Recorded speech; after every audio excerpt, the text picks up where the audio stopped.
Our next video interview is with Lorne Bair, and Lorne is not from the same age group as most of our interviews are. And Lorne, give us a little bit about your background, family, schools, siblings, where you grew up, what your parents did, etc. Well, first of all, I wanted to just let you know I just turned 50 yesterday, so I am now officially straddling the line between you're with us now. The young ones and the old ones. Yeah. I was born in 1961 in New Brunswick, New Jersey. My godfather was a wobbly bookseller named Perry Kaiser, a name you might remember, actually. Yeah, I do. Marvin Monlin talks about Perry in his book on Booksellers Row. I grew up kind of all over the world. I grew up in my early years in Spain. My father was the Peace Corps director in Ecuador in the late 60s. I lived there for a couple of years. And then when I was about 12, we moved away from city life to a commune in rural southern West Virginia, where I spent the rest of my childhood and graduated from high school there. Didn't go to college right out of high school. I decided to, it was right after they had reinstated the selective service, so I volunteered for the Coast Guard for 4 years. Just Vietnam was too recent a memory. I didn't want to risk it. So I spent 4 years in the Coast Guard, then got most of the way through a biology degree at Virginia Polytechnic Institute, then transferred to the University of Maryland, where I got a degree in creative writing and taught for a number of years. I was a technical writer and editor, freelance mostly. Did a lot of research, legal research and writing. Finally, I had always harbored an interest in books. I'd always been a kind of casual collector all through my childhood and through my college years. As I said, my godfather was an antiquarian bookseller of some notoriety. He and my father were very close friends. My father always had a very high regard for the book business. Although he wasn't a collector himself, he spoke very highly of booksellers. He used to insist that the one true measure of civility of any city could be measured in direct proportion to the number of used bookstores it had. And I took that to heart. He went way out of his way to say, it's very clear to me that you really love books and that you have a really good eye and you're going to be a big success in this field if you just follow your instincts. Right. And that meant a huge amount to me. And we became rather good friends after that. We saw each other quite often. And the other, and you're going to hear, I'm sure you hear this one over and over again, I think the prince of the business, Tom Congleton, who has been so influential for so many young booksellers. I can't imagine a more generous mentor. In fact, it was the day at some regional book fair somewhere, probably Baltimore or something, when Tom came up to me and said, "How's this radical thing going for you?" And I said, "Well, I think it's interesting."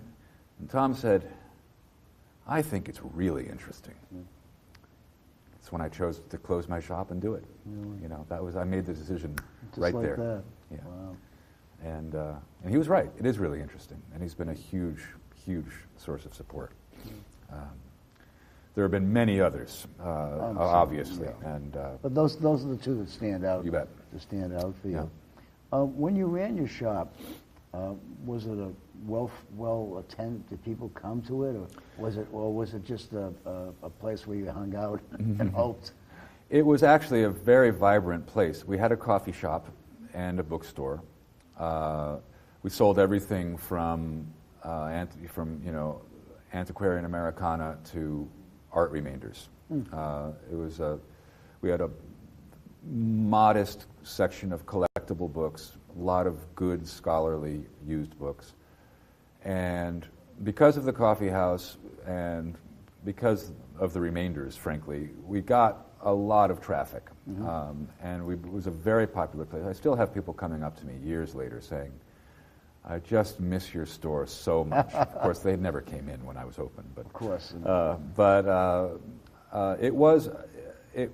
It was a vibrant place, but it's no way to, it was no way to make a living. You know, basically you get tired of paying yourself $8.50 an hour after a while. Yeah, you know, it can be a drag. Huh? Yeah, and I wasn't getting to handle the material I really wanted to handle. That was the important thing. Did you find yourself tied down to the shop? Absolutely. Yeah. You couldn't get out and get around? Couldn't get out and scout. I had employees, but in order to sell anything of significance, I had to be in the shop. Nothing good ever happened when I was gone. Yeah. And frankly, to find good material, it wasn't, Winchester, Virginia just wasn't the kind of place where good material came in the door. I had to be out looking for it. And when I finally came to the realization that what I wanted to do was sell fewer, better books, it became very clear that I needed to be, out beating the bushes. The next question would be about the internet. Yeah. Are you an internet person? Or do you use it as a strong tool for your business, or is it an adjunct? I do use it as a strong tool for my business, but perhaps not in the way that you're thinking that you typically think of. I sell very few books through the online listing services. However, I've invested a good bit of money in my website. I sell very few books through my website, honestly, but it's a great advertising tool. I am very I'm pretty old-fashioned. I issue printed catalogs, and that is 70% of my revenue stream. The rest of it is book fairs and a little trickle of books that go out over the internet. But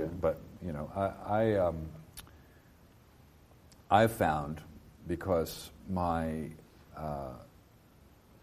customer base is primarily institutional, that the librarians still respond to a printed catalog better than they respond to anything else. I'm very committed to, I'm also a frustrated writer, so... your background has that in it. Right. So issuing catalogs, kind of satisfies my, my writerly instincts. But your catalogs are not just printed, you also do e-catalogs. I do, yeah. And that's an experiment, actually. We've just started doing them, and they're doing well. What we decided was, we do, you've seen our catalogs, they're pretty highly produced. Right. They're not cheap to make. Right.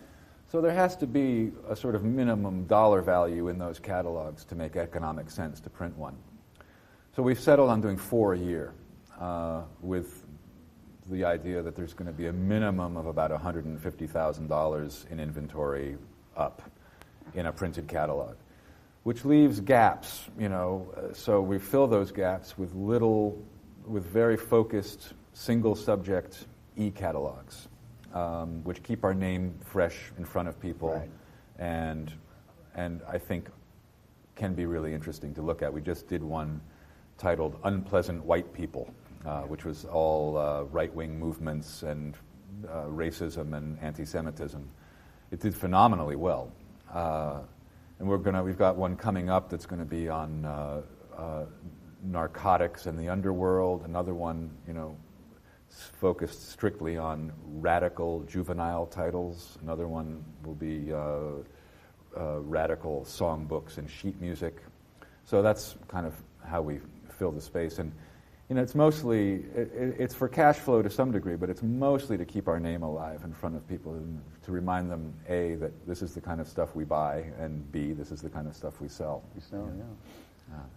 On your homepage, do you illustrate your material as some booksellers do?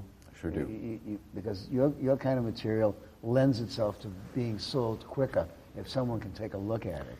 This is a problem when you're selling stuff that no one's ever heard of before. Right. we try to take a picture of every item we catalog. Even if it doesn't go into a printed catalog, we put it online on our website, so that when people are looking at our inventory, they can see what it is we're talking about. And some of the things that we're talking about are, we do a lot of ephemeral material that has never been cataloged by anyone else before, or if it has, it was, it's been lost to the ages. Yeah. So the visual aspect of what we do is very important. And in fact, I buy very visually now. I'm always looking for stuff that I feel will present in an interesting way. Yeah. That's actually, I have to bring in one other dealer who's been very influential. He's a much younger dealer than I am, but he's had a big influence on me and a lot of other young dealers as well. That's Ian Brabner, who, in a sense, taught us all what a difference the dressing of a booth made, and presenting what a difference it makes to present your material visually. He's a real innovator in that respect. Yeah, absolutely. I got to get him in here one of these days. Yeah. You talked a little bit about the computers, etc. You're not that far removed from being in the book business, but you may have a perspective, a younger person's perspective, that if you were to come into the book business today, would you? And if you would, how would you go about doing it? That's interesting.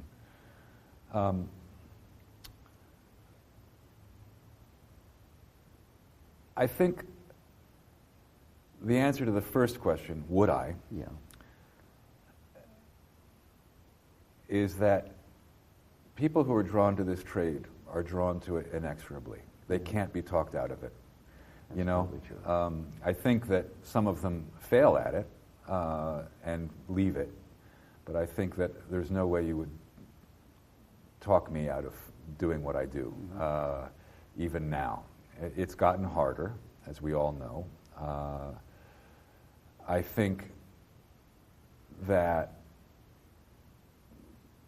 what's clear to me, and I think that if I were advising a young person who was thinking about getting into the business on what to do, I would say that the road to success right now is to think visually and to specialize, to really gain a mastery of a subject area and to concentrate on previously unrecorded material. And to develop an institutional client base. I think the age of the traditional bibliophile private collector is dwindling away slowly, and there are going to be comparatively very many fewer great private collections formed in succeeding generations. People are focusing on, people are just focusing on other things. There will always be bibliophiles, and there will always be a few, but it won't be. I mean, we can already see the difference between the great collections of the 20s and 30s, and then the great, even the great scholarly collections that were formed prior to the internet. Nobody's doing that anymore. So in a sense, I can't. This is an overstatement, but it's not my overstatement. Other people have said it. Books are dead. They're not really, but it's not where the action is. The action is in ephemera and in lesser known material. Visual stuff. Visual stuff. Yeah, I'm pretty convinced of that. And I don't know. I mean, I say that because it favors what I do. Obviously, I don't know, frankly, how the high spot dealers are doing these days. I don't know if a Gatsby and jacket is sellable for the prices that it seems to be commanding or not. But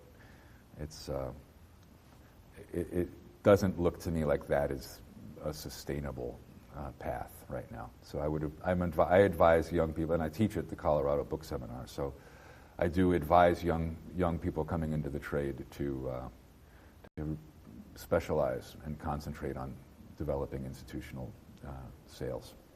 Talk a little bit about the Colorado Seminar. I participated in it for a number of years, and you are now. Talk about it from the standpoint of its importance to the trade. Talk about a little bit as to the kinds and ages of the people who are attending. A little bit of an overview for our viewers. Sure, yeah. First of all, I assume you've heard this from someone else by now, but this year's class was phenomenal. That's what Rulon told me that. Yeah, just a really gifted group of young booksellers. And I say young. Most of them were under 30. Really? I would, well, maybe not most, but certainly easily 50% of them were under 30. This is no longer a business that's attracting simply retirees and, people with pensions. There are young dilettantes, exactly. There are young people who really want to make a profession of this. Wow. And they're smart, and they know their way around a computer, and they're innovative in terms of marketing. So I started teaching. This is only my second year teaching at CABS. I was the guest lecturer there last year. I was asked onto the faculty by Kevin Johnson, a great friend of mine, and I did that. I was asked this year. They asked me onto the board, so I'm now on the board as well. And I think that first of all, it's one of the great bargains in all of history. These guys come in, they pay $1,500, and they get a week of time with a room full of seasoned veteran booksellers who really know what they're doing. Most of whom are doing it for no real recompense. I think most of us turned down our honorariums this year. We were doing it because we love the trade. That's right. And that pays forward. I mean, if you can communicate that love of the trade to someone who's coming into it, and communicate the history of the trade to these people, it creates a continuity, and it breeds a whole new generation of generous and principled booksellers. I think it's maybe one of the most important things going in the book trade right now. I wish to hell I'd known about it when I got into the business 15 years ago. I would have benefited so much from it. It would have saved me easily 5 years of trial and error. That's a lot of people have said the same thing. So talk about your money's worth. I mean, it's just phenomenal. And in this year's crop of students, we netted, I think, easily 6 or 7 who are potential ABAA members. I hesitate to call it the training boot camp for ABAA, but I think that in some sense it is a perfect feeder program for, it's creating more sophisticated booksellers who are going to develop the skills to become real antiquarians. It's very exciting. I hope I'm involved with it for a very long time. One of the things that I noticed about it, Lorne, was that some of the graduates have come back to being on the faculty over the years, which tells you something about the development. Yeah. But it's astonishing that so many young people are participating these days. Yeah. I think, I don't know what it says. I don't know whether that says something about the book trade or whether it says something about the economy at large, whether people are looking for alternative careers at a younger age. But what's exciting to me is that these kids want to do this in the most serious way, and they don't want to waste any time. And as you said, they're pretty much computer literate. Right. And they have innovative ways of doing things. And Yeah. I think that bodes well for the trade, don't you? I do too. Yeah. Especially as we're heading into a different century of sorts, and things are not the best economically. So. Yep. So why don't we just have a few more questions to finish things off? What are some of the great challenges you see for us as a trade and as an association as we move into the future? Yeah.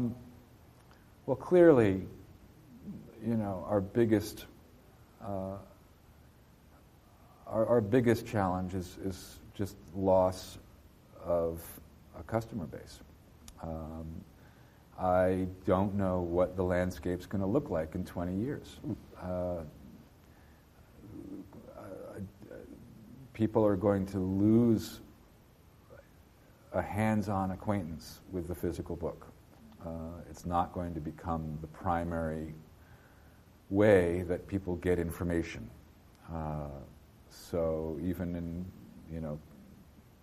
in kids that I see it in kids who are coming out of college now, they don't have a book instinct. The books are nostalgic, are already becoming nostalgia for them. Now what I don't know is whether that's a good thing or a bad thing. Nostalgia breeds collectors, as we all know. Yeah. So maybe it will enhance the collectability of some things, but my suspicion is that the love for the book as object, which is sort of the basic impulse for the bibliophile, is going to sort of slip away gradually, which is another reason I feel it's so important to deal visually, and also to, I think another aspect of that that's also a challenge for the trade is that these objects are going to have to be reinvented and re-explained. You're going to have to approach the cataloging of a book in novel ways. Cataloging is going to have to tell a story. You're going to have to explain. It'll no longer be enough, to simply give a condition description and a collation and a publication date. You're going to need to explain to people why a book is important, and why it fits into and how it fits into the narrative of their lives. And where I think a lot of us, even, I'm at the tail end of this generation, but a lot of us who have been in the business for a while, we're very accustomed to buying a book, sticking a price in it, putting it on a shelf, and having someone come along, find it, and pay for it. Right. And I just don't think that's going to happen much anymore. It's going to every book is going to have to be treated as an artifact and explained. That's certainly a challenge right there. That is a challenge. Yeah. The good thing is that books are among the easiest things to tell stories about, because they each contain their own story. There's the history, there's the story behind the physical object itself, there's the story behind the authorship of the book, the readership book, the way that the book was received into culture. There's so much to say about even the dullest book. Right. And believe me, I sell a lot of dull books. We all do. We all do. We all do. Well, I think we've just about come to the end of our trade. Well, and it's been great. Nice talking to you. I enjoyed it. Thanks, Mike.